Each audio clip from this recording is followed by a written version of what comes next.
আসসালামু আলাইকুম। আজকে মজার একটা রেসিপি শেয়ার করতে যাচ্ছি। আজকে আমি তৈরি করব কুমড়ো পাতা দিয়ে বড়া। বড়া তৈরি করার জন্য আমি এখানে নিয়েছি কুমড়ো পাতা। আর এই কুমড়ো পাতাগুলো নিতে হবে একটু নরম দেখে। পাতাগুলো আমি আগে থেকে ধুয়ে নিয়েছি আর এটা ভালোভাবে বেছে নেবেন। কুমড়ো পাতায় অনেক সময় সবুজ সবুজ পোকা থাকে। এখন পাতাগুলো থেকে আমি শিরাটা ফেলে দিচ্ছি। একইভাবে আমি সবগুলো পাতা বেছে নেব। কুমড়া পাতার এই মজার বড়াটা আপনারা চাইলে গরম ভাতের সাথে অথবা বিকালে নাস্তায় রাখতে পারেন। যেসব বাচ্চারা শাকসবজি খেতে চায় না তাদের যদি এভাবে বড়া তৈরি করে দেন তারাও কিন্তু অনায়াসে খেয়ে নেবে।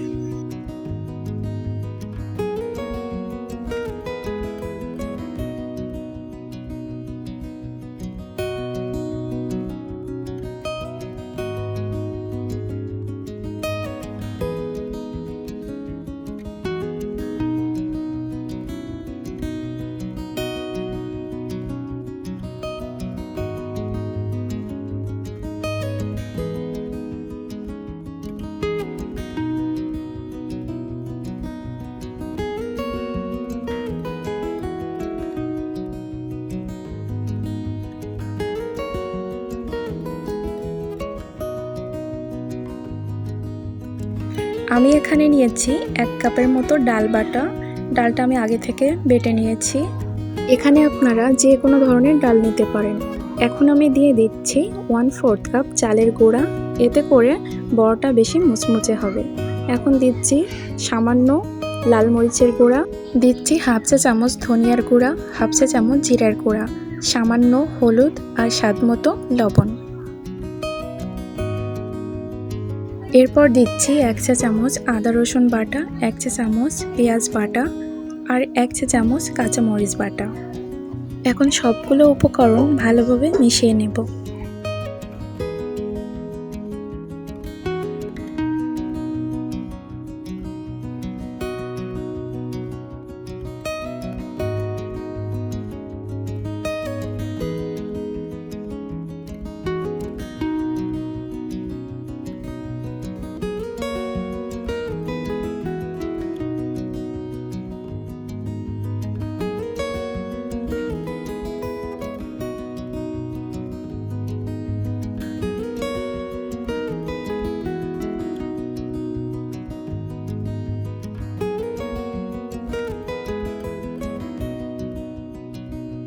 এখন একটা কুমড়া পাতা নিয়েছি আর এর উপরে সমান করে ডালটা মাখিয়ে দিব। যারা এখনও আমার চ্যানেলটি সাবস্ক্রাইব করেননি তাদের কাছে অনুরোধ রইল, প্লিজ আমার চ্যানেলটি সাবস্ক্রাইব করে পাশে থাকবেন।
একটা আমার হয়ে গিয়েছে আর একইভাবে আমি সবগুলো তৈরি করে নিয়েছি।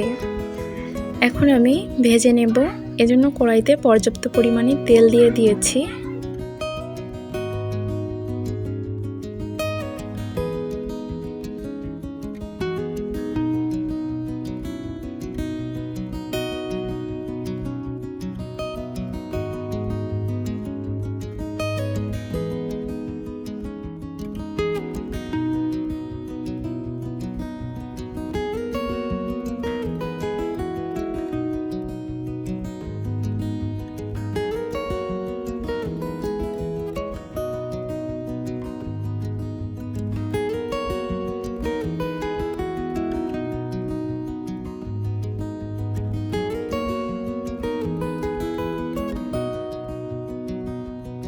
কুমড়া পাতার বড়াগুলো আমার ভাজা হয়ে গিয়েছে আর একইভাবে আমি সবগুলো বড়া বানিয়ে নিয়েছি।